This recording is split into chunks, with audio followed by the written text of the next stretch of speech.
Suatu ketika, setelah selesai menjalani ritual ibadah haji, Abdurrahman Abdullah ibn al-Mubarak beristirahat dan tertidur. Dalam tidurnya ia bermimpi melihat dua malaikat yang turun dari langit, dan mendengar percakapan keduanya.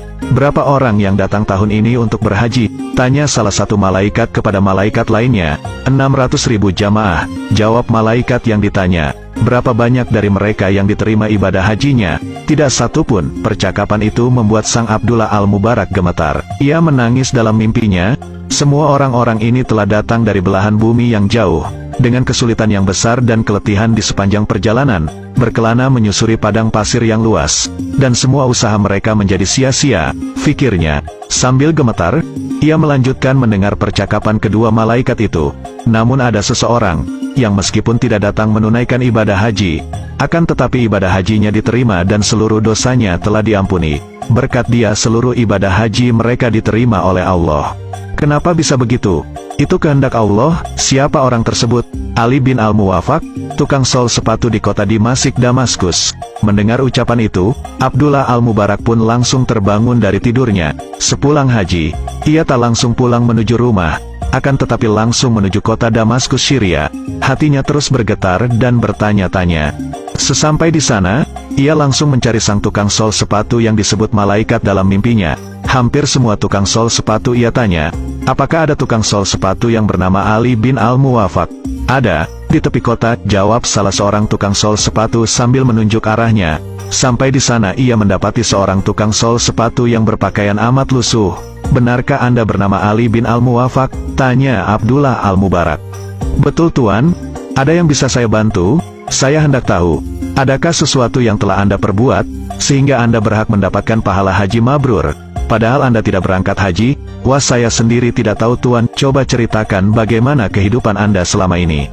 Maka Ali bin al-Muwafaq pun bercerita, "Sejak puluhan tahun yang lalu, setiap hari saya menyisihkan uang dari hasil kerja saya sebagai tukang sol sepatu. Sedikit demi sedikit saya kumpulkan, hingga akhirnya pada tahun ini, saya memiliki 350 dirham, cukup untuk saya berhaji. Saya sudah siap berhaji, tapi Anda batal berangkat haji. Benar, apa yang terjadi?"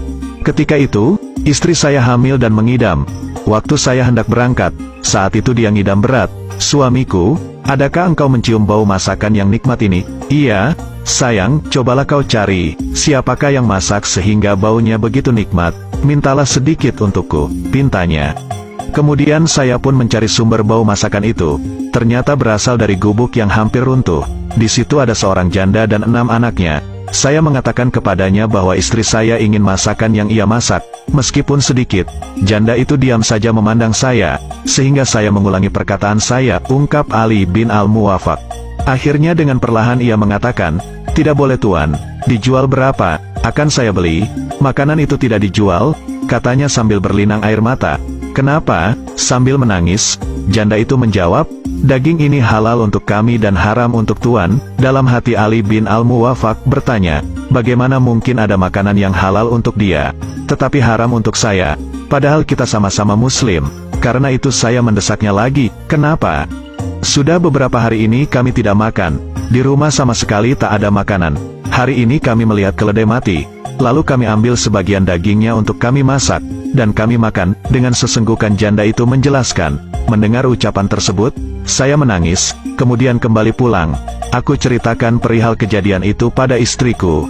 Ia pun menangis. Hingga akhirnya, kami memasak makanan dan mendatangi rumah janda tersebut.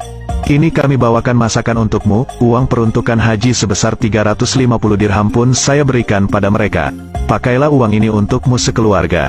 Gunakanlah untuk usaha, agar engkau tidak kelaparan lagi." Mendengar cerita tersebut, Abdullah al-Mubarak pun tak bisa menahan air matanya. Ternyata inilah amalan yang dilakukan oleh Ali al-Muwafaq sehingga Allah menerima amalan hajinya meskipun dirinya tidak berkesempatan menunaikan ibadah.